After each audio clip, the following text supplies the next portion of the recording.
Well, it happens fast and furious here at Evansville. We've got the SIUE contingent from the OVC Media Day here. Valley Hoops Insider, glad to be with you.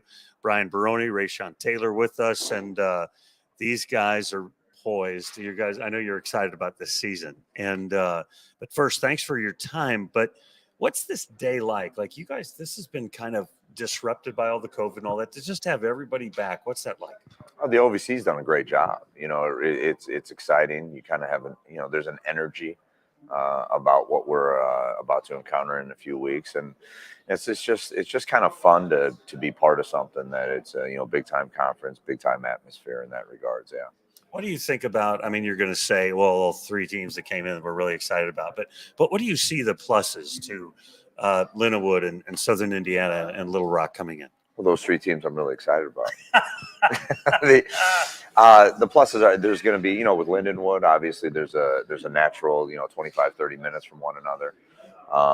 Southern Indiana has had a great, anytime that a school has tradition and history, that's you respect that.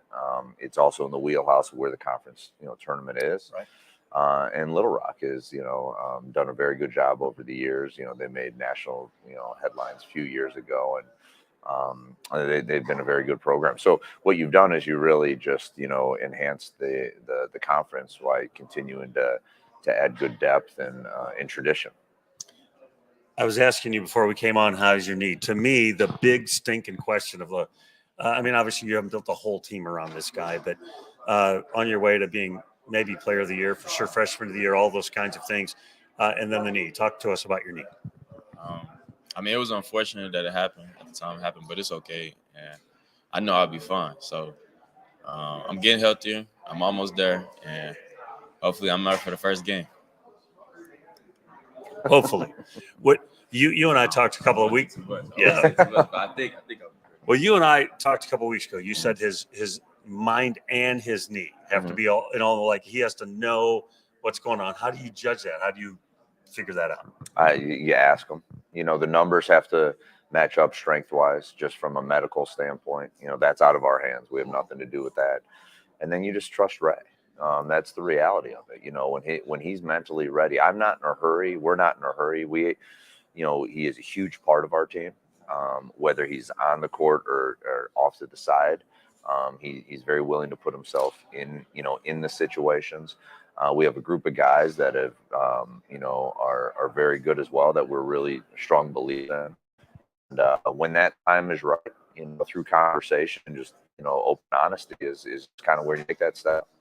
When you think about this coming year, and I think about, you've got some of the older guys, but you're a sophomore, and Pruitt's a sophomore. I'm like, there's this building of a roster and a building of a program. Is there some element of excitement about all that to you? Yeah, it's definitely a lot of excitement. We added a lot of new pieces too, which I'm excited about. We got good depth. We got a lot of people that could play basketball. So that's just the most exciting thing about this whole process.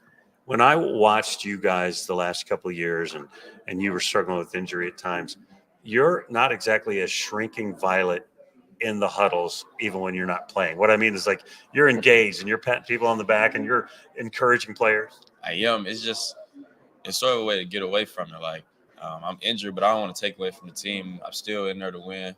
So I just want to make sure my teammates know I'm there, supporting them still, whether I'm injured or not. You did bring in some new players. Talk to us about some of your new guys. One guy that's kind of come off, and I'll talk about him. He's national champion, DeMarco Polo Minor.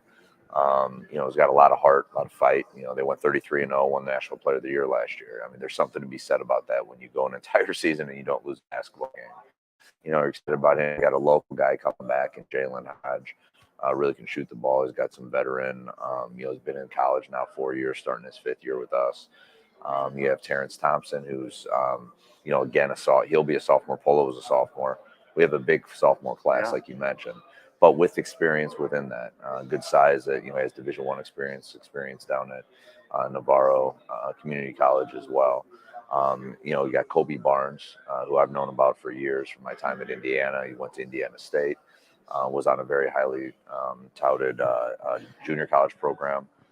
last year as well. That's going to come in and contribute. You know, you look at these guys and you're excited about continuing to add those pieces, like Ray said, along with the guys that have come back. I'm sure I'm forgetting somebody. Who did I forget? Dorian Staples, who had a great tournament run in Hutch in the junior college tournament, performed very well on a very big stage.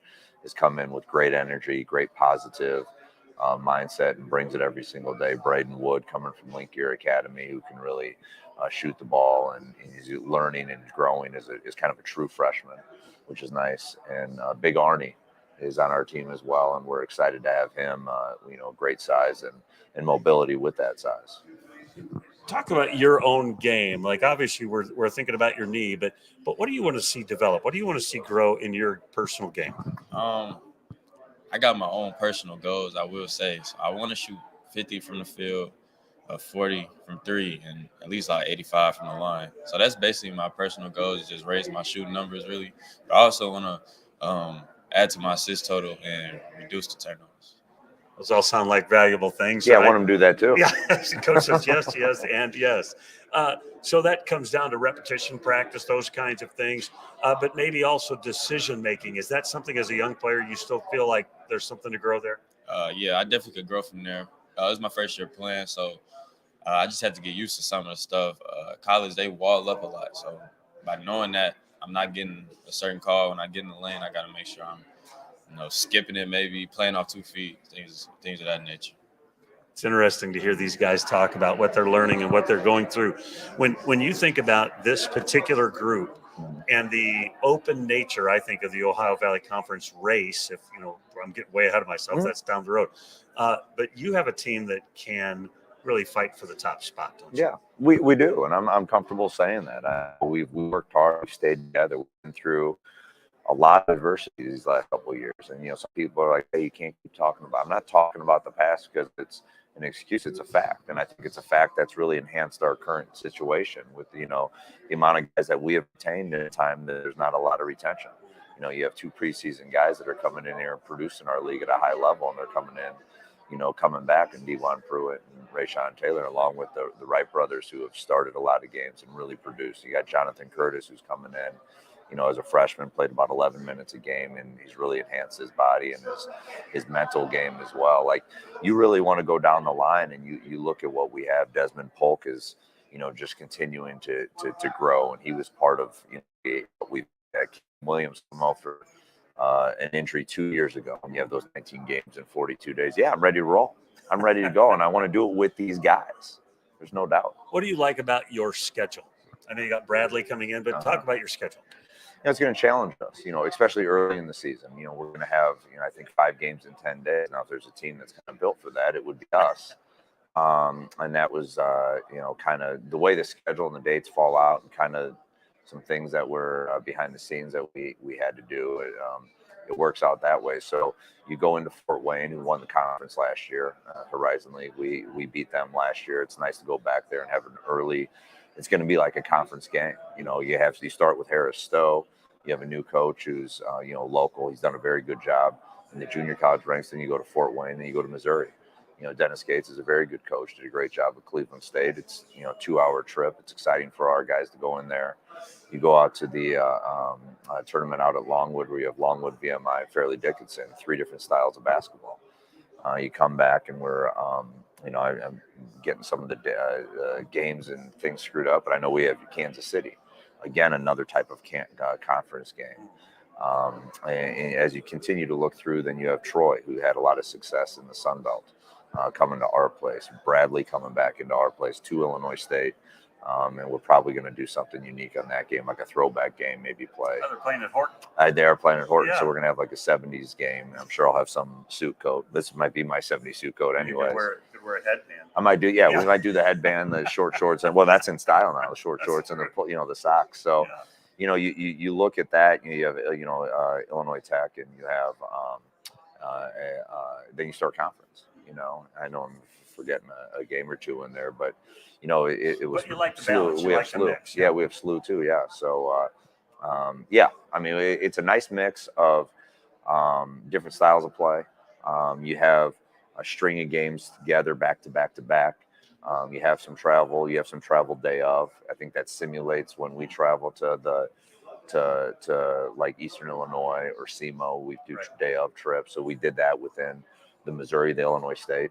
So it's very strategic in what we tried to simulate and emulate for our conference play, so we can draw upon that. Before I let you guys go, tell me a player. We just listed probably everybody on your team. Who's a guy on your team that you think people don't know he's really good and he's gonna surprise some people? Is it a returner, or are you saying just anybody? Either way. So far, I'll go with Kobe Barnes. I just feel like he got a nice feel for the game. He can really finish at the basket. He shoot threes. So I feel like he's somebody that people might want to watch out for. I'm looking forward to seeing him in the in your guys' uniform. Final question for you, Brian. As you process forward and you look at the trajectory of the OVC, it's been through some wars, hasn't it? You know, but it's landed. It's put some good programs together. Just talk a little bit about your vantage point on the OVC. Well, you have day in and day out competition, like realistic competition. You have tradition. You know whether it's individually or as a conference and as a whole. So from my vantage point, the league is really a league that is produced a lot of winners in the past, a lot of pros in the past, very good coaches in the past. And your longevity of 75 years, it says something. You have good media markets. All of that stuff is just going to really enhance the league. And then there's, we have an opportunity right now to really be part of that enhancement. And it's always nice when, teams kind of make a mark that might not have been known necessarily, even though Morehead State has done that the last few years, because Preston does a great job over there. We want to be that team. We want to be part of that kind of story of the OVC, because it's a heck of a conference. Appreciate your time, Brian Barone, Rayshawn Taylor. They're from SIUE. They're going to challenge for the top spot this year. We'll be back with our final coach in just a minute. You're watching our coverage live in Evansville of the OVC Media Day.